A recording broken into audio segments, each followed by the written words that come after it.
Welcome back to what will probably be a 3-4 part, depending on how I decide to break it up, call it series of what will be the kit breakdown that some people ask for. All right, so this is going to be part 1, episode 1, so to speak. And in this we're going to cover what I consider my baseline. Right, there's a different term people use.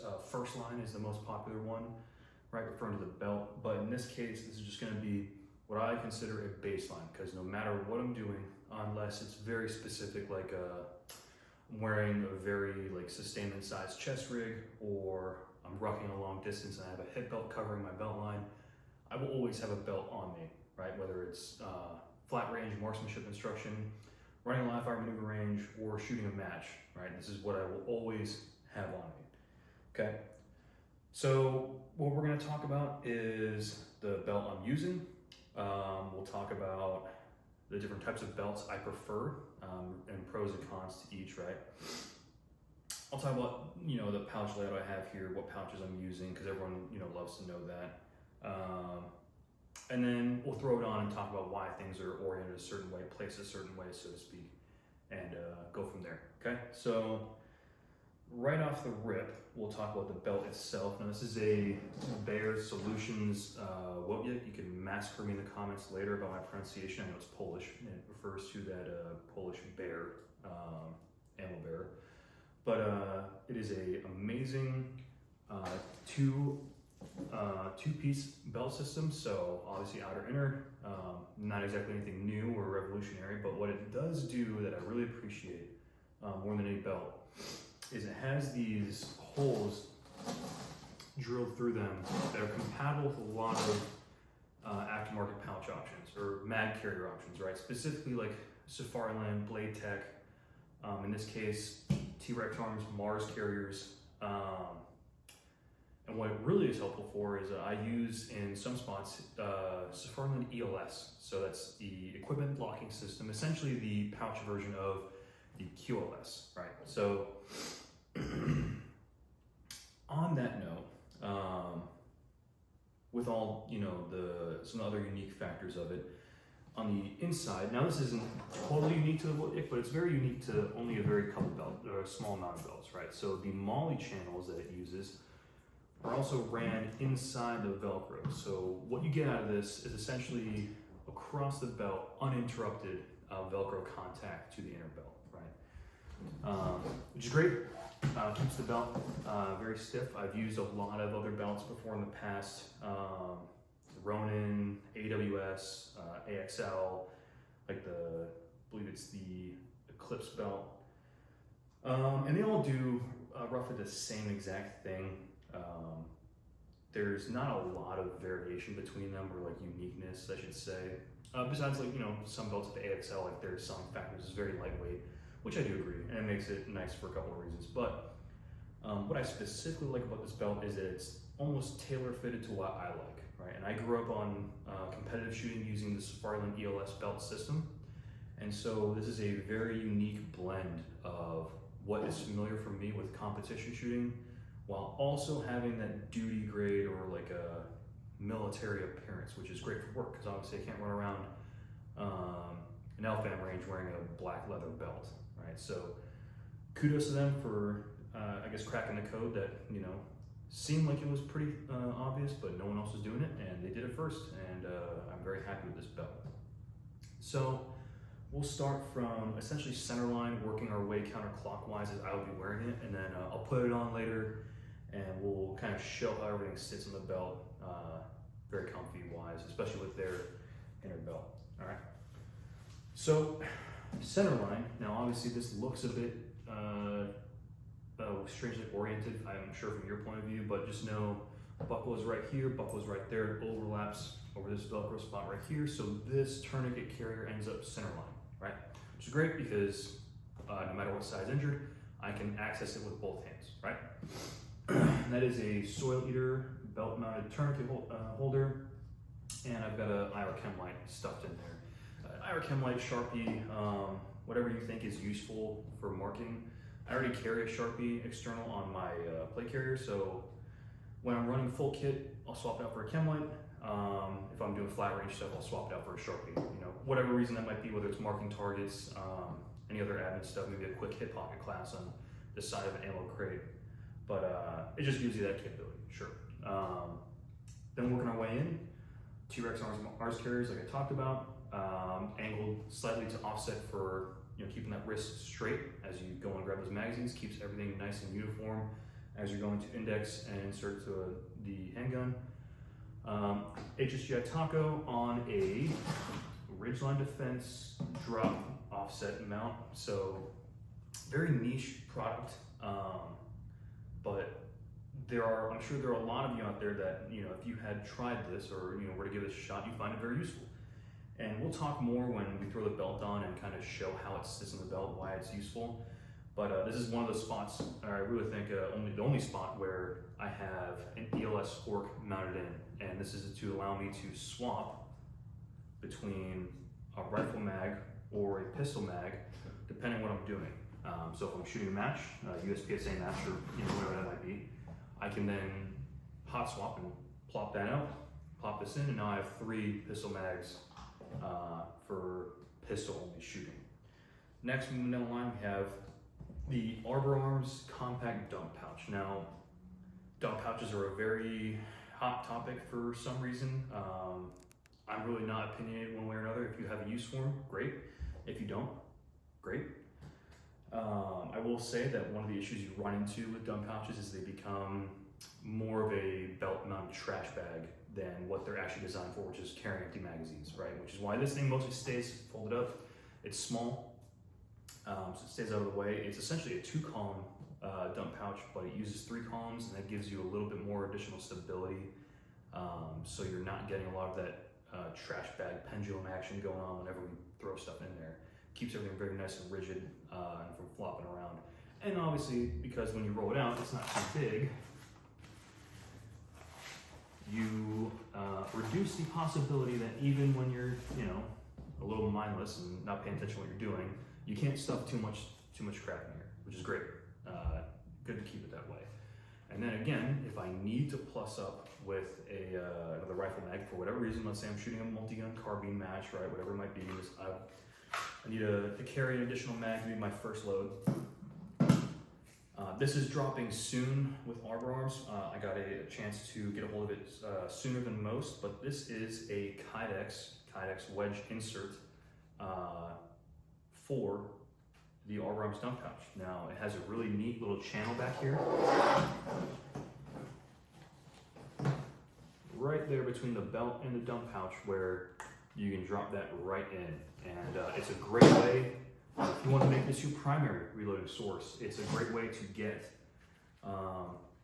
that kind of good Kydex friction retention on a mag pouch. It makes it nice and secure, positive snaps in. It's a very nice additional tool to have to plus up on rifle mags without adding another mag pouch to your kit while still retaining the same profile of the dump pouch. So, and if Kydex isn't your thing, well, they make a plain nylon drop-in version that just has a pull tab and it just slots in there, and it can fit 7.62 or 5.56. So I tried a Scar 17 mag, it fits in there just fine, even with Kydex. I'm sure AK would fit just fine as well. So moving on, we have the GBRS IFAS. Now, I've tried a lot of different IFAC pouches. There's really no wrong one you can get besides like going too big, right?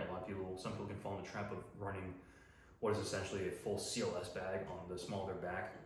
So I wanted something that was relatively like proportionally sized, right? So Blue Force Gear Micro, that's a good option, but if you ever want to scale up, it doesn't really do that very well. Some other ones out there are the Coyote Tactical Solutions Burrito, which I tried. My only issue with that one was if I wanted to add anything else, it was very constrained because it was all fixed nylon. So what this one does really well, and I understand GBRS is a very hot topic in the industry right now. So this is just my personal opinion. They do this really well, which I don't see a lot of people doing. The main body of the pouch is elastic, right? So I can throw more, I can throw less, it doesn't matter. It will stretch to fit, it will shrink to fit. So if I wanted to make it just a small, super compact bleeder kit, it would do that. If I want to make this more of a dedicated trauma kit, it'll do that, and I can adjust it. And one of my biggest personal gripes is making sure it has some form of mechanical closure, not Velcro, not elastic, because those two can degrade over time and you lose access to your contents, right? And then on the back, on the bottom, I should say, right under they're soft. So you'll notice from front to back, both tourniquets I'm carrying on my kit, I can access with both hands, right? So I can reach around the back, the small of my back with one hand, the other, and the front. This gives me two tourniquets, readily accessible on my kit, that's not placed in somewhere that is really obstructive or in the way of any other of my fighting components, right? So that makes it two. When I throw on my plate carrier, and we'll talk about the plate carrier breakdown, I have two on there. I know not all of us are great at math, but 2 + 2 gives you 4. Both arms, both legs covered by tourniquets carried on my body. That gives me just enough to self-treat my, or self-aid for myself before anyone else comes to help me, right? Because I understand like IFAKs are intended for someone else to use on you, but at the end of the day, the priority should be you can provide self-aid before you have to bring someone else into that go rodeo to fix you up, all right? Then moving on from there, a really cool piece of kit. I'm seeing a lot of it happening nowadays where people are getting on the train of multi-use pouches, and especially very low profile pouches, which is awesome because that's right up my alley. I love redundancy and I love low profile. I love things take like very small footprint items, right? Because gone are the days of wearing, you know, as much as they're awesome, they're still great chest rigs, but like, you know, the old school HSGI, like Warlord chest rigs, right? Where every pouch is like ballooned open, it's made of thick, you know, nylon, whatever, bomb-proof stuff. We are entering the age of understanding how to still carry those items or that like level of combat sustainment in a smaller footprint with lighter materials, right? L4 Performance, for example, is a great one. They do this really well. But this is a Arbor Arms 16-ounce Nalgene pouch, right? So I got it with their 16-ounce Nalgene because it was on sale, so of course you have to buy it. But what it also does really well is it carries a bunch of other stuff. Whether that's smoke grenades, you can carry 2 mags, anything else that would fit in something like this size, right? And it essentially becomes like a second mini dump pouch. It'll do it. And it's got a very simple, minimalistic, low profile retention. So again, like no big buckles, no big pull tabs, nothing weird. It's just very simple and it stows out of the way. So when I'm done, or I don't need it, which is most of the time, right? Because we don't always want to have an excuse to use something, but we also want to have the capability to carry stuff if we need to. When all is said and done, it'll tuck away in about an 1.5 inch like square footprint right there on the pouch, on the belt. So it's when you need it, it's there. If you don't need it, it disappears. Right? Great to have.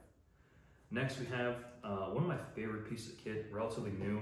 I got to try this out a bit before they dropped it, and I have nothing but good things to say about it. It's the Unobtainium Gear Frag Pouch. Now, obviously, something as minimalistic or minor as a frag pouch, and might not be all that important to some of you who don't need to carry frag grenades, but you know, standard combat load for us, 6 mags, 2 frags, right? This is something that could be important.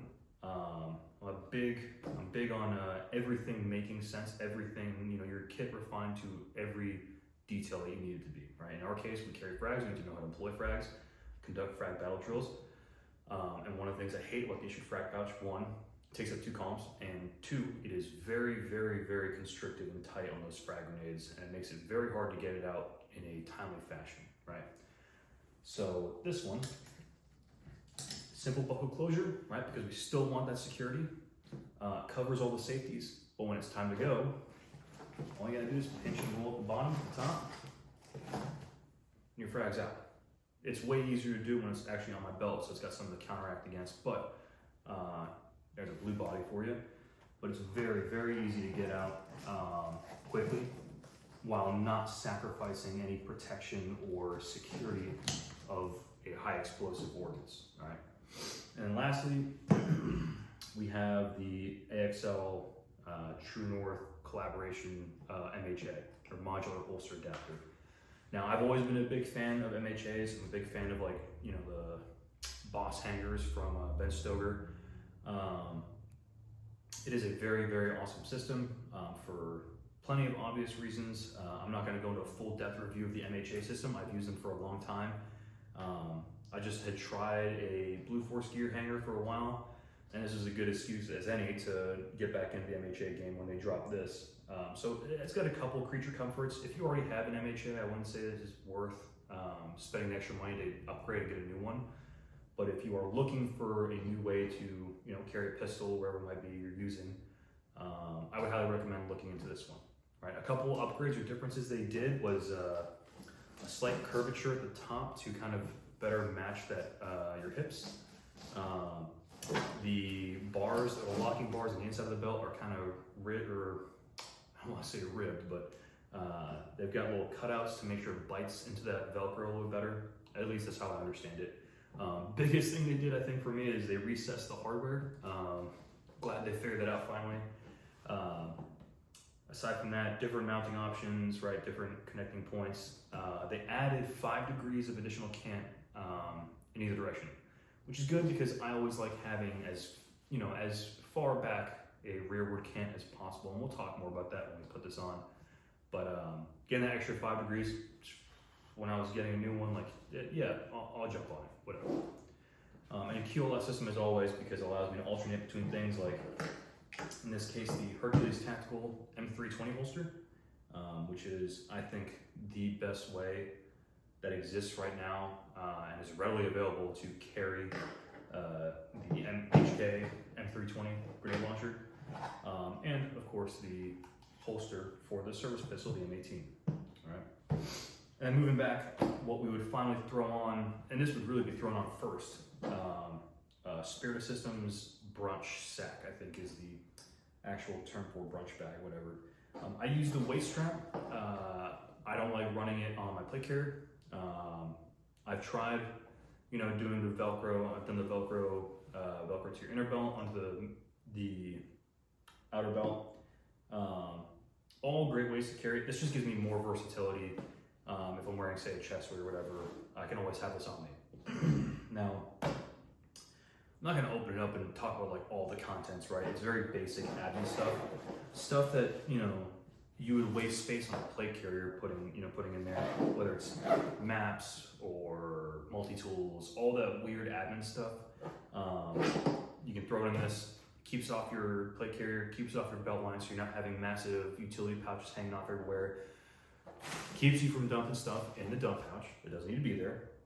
And if you need to, you can scale up to ordnance, right? It still has plenty of room. I can stuff a fully folded map in here, air panel. I can stuff smoke grenades, flashbangs, especially if you run internal dividers or inserts, like this Shot Concepts one I had spare laying around. Makes it very versatile. The loops on the outside, whatever your heart desires, it's got the capability to do it. So one of the big things I figured out was, if you're using those pop-ups, the pop flares, right? Green Star clusters or Green Star parachutes, whatever. Let's say you just got handed a bunch of them. You're like, hey, you need to carry these. This is our single plan, whatever. For this attack, you got issued a frag or whatever. This gives you the ability to find somewhere to stuff them without adding like 3 or 4 pouches now to your kit that now you have to figure out how you're going to reach them, right? And they make them readily accessible. So obviously this is more meant for breaching equipment, right? But it doesn't mean that's what it's exclusive to. So it gives you a way to be able to reach them, uncase them, pop them, throw the thing away, whatever you want to do. It's got the ability to run at least, I'd say comfortably 2 of them. Haven't tried it out yet, something I probably should do before I speak too confidently on it, but it seems like the capability is there, right?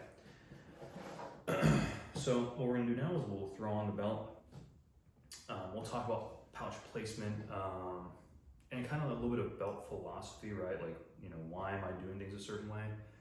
And then, we'll wrap it up from there.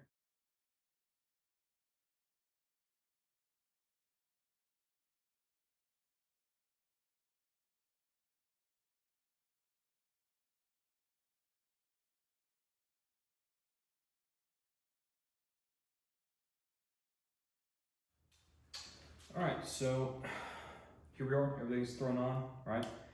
Like I said, tourniquet roughly center line. It's a little bit offset. You probably shift around just a little bit right there. There we go. All right, so like we're talking about, tourniquet roughly center line, right? I can reach with both hands. Same thing with tourniquet in the back. Grab it with this hand, yank out this way, or with this hand, and pull it out that way. All right. With the brunch pouch, again, using the waistband, running it slightly under the belt, you eliminate a lot of the flop that you would get from a traditional dangler, maybe fanny sack, whatever it might be. So it becomes less intrusive than your traditional like Velcro mounted plate carrier danglers. The other benefit too is if you had to strip all this crap off, any situation, whatever it might be, you still have this big old sack right here carrying whatever equipment you want to put in here. Let's say you want to transfer some stuff quickly from your belt or your plate carrier to this. It's got the room, it's got the carrying capacity, and it stays on your body, and it's very, very easy to carry. So yeah, little aside from that. Let's talk about the holster real quick. So one thing I forgot to mention, I am using a Core Ice Fence holster pad.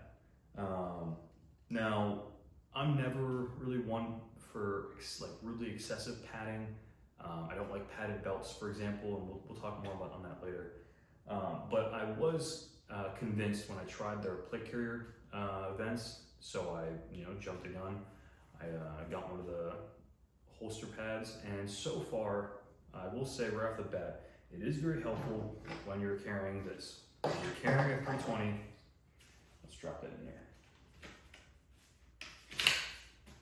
If you're carrying a 320, there's a lot of weight on your hip, right? For obvious reasons. But what this does is it gives you some of that additional padding, so as it's rubbing against your leg, as it's pressing down, especially on where your hip bones and all that, like impinge right here, it does give you a little bit of that extra relief that while it might not make or break your ability to carry a 320, it will definitely make the ride a little smoother. So something worth checking out. The other thing too is it's not very obtrusive. It doesn't get in the way of it. Doesn't interfere with my draw. It doesn't add any more connection points to my leg. It just sits there. It's very passive, and it's one of those things that's like nice to have, not a necessity, but would strongly recommend looking at. And then one thing I will talk about here is I did a little bit of a modification for, I shouldn't say modification, really all I did was do an extreme rearward cant on the M18 holster. I dropped the screw out.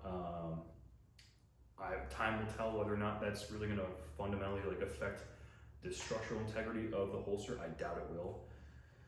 But what it allows me to do, plus the cant I have on the MHA, because Farlands inherently have a very aggressive forward cant, because these are originally designed as law enforcement holsters and they gotta be set up so that dudes can draw inside of the vehicle, you really gotta try and game the game on how rearward you're gonna get this. And the reason why you want a rearward cant is that as I'm drawing and I'm bringing that pistol out, it's already giving me a lot of that forward angle and allow me to clear as I bring the pistol up and out.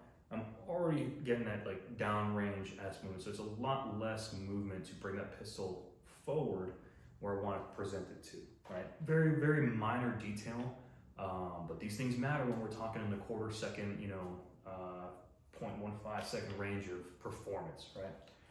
Which that is a whole other rabbit hole that we are gonna not talk about today. So tell the tourniquet, tell the pistol mags, not much to talk about. I think by now the industry is pretty well standardized around 45 degrees. And understanding now that having a more ergonomic pistol draw is beneficial for economy of movement and whatnot. No surprise there from competition shooting, right? But yep, just nice and easy, and because this belt is so friendly for direct threading pouches on, it makes it very easy to adjust the angle on these and sit them right where I want them to, which makes this a very seamless effort, right? And then one, again, right back here, enough gap so that if I'm not gonna accidentally grab the rearward one when I need to, but when it's time to go, as I sweep down center line and come through, it's right there where I want it.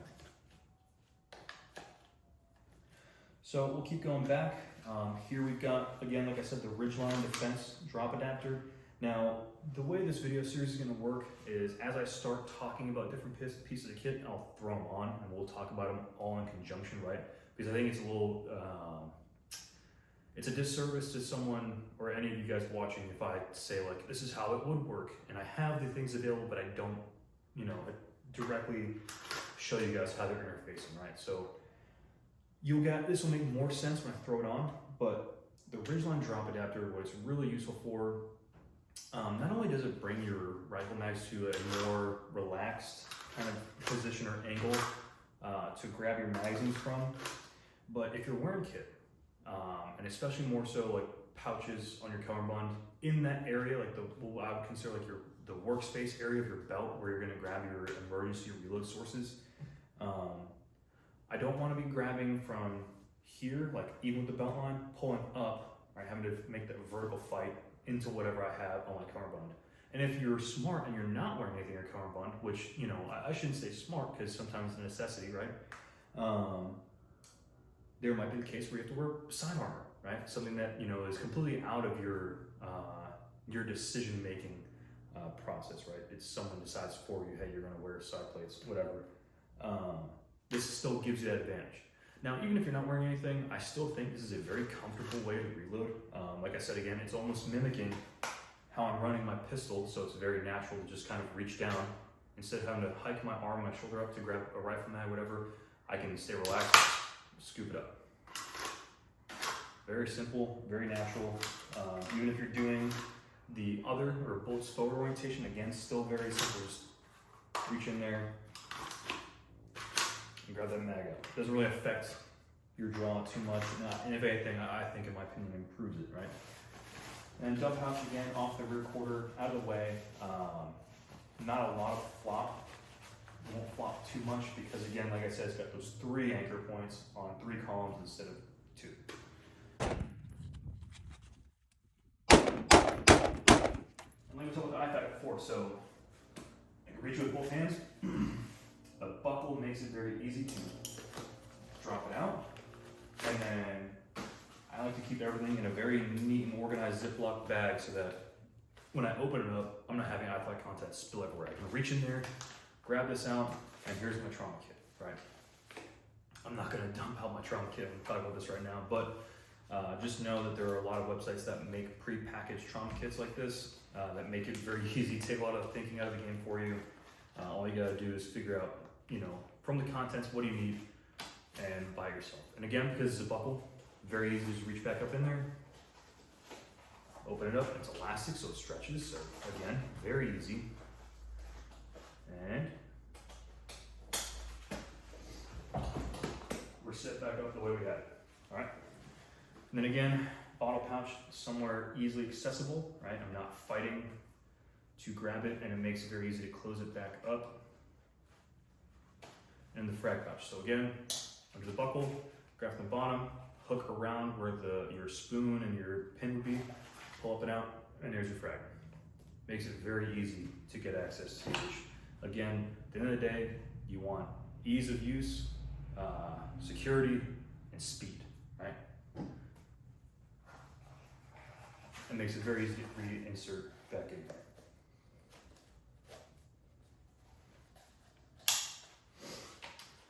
So, with that being said, we're going to talk about I'll briefly cover like the belt philosophy and why I'm wearing only certain things on my belt, and like you might see on the internet, like, you know, this guy from Fog wears his belt this way, this guy from, you know, Crime Code wears his belt this way.